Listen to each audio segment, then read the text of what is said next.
Well, manakon. Ayan o. Ito na yung ice caves na sinasabi. Pangalawang kuweba. Ayan. Malamig na. Bungad pa lang. Ang lamig na. Dapat nakagwantes tayo. Haba oh. Wala, nagmamadali na si Mrs. ah. Oo, sige. Ayan ah. Basta ikaw na mo lang. Ayan. Ibang kuweba na naman to. Dito yung malamig. Kanina medyo mainit-init. Ngayon.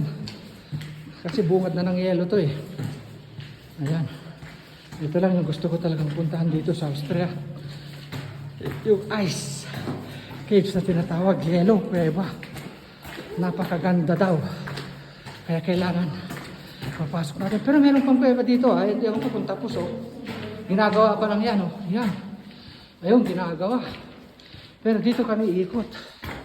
Tapos galing na pagkagawa. Oh. Tapos dito na siya oh. Ayan. Han. Mag-hello ka naman Han. Hello.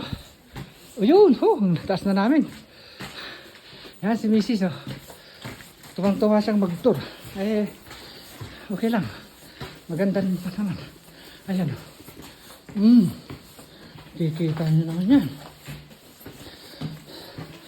Parang pagod pero sulit. Mga krills. Ayan oh. Mga idol. Talaga nga naman. Sumakay ka na nga ng ano. Ng cable car. Hindi pa rin narating. Huh. Yan.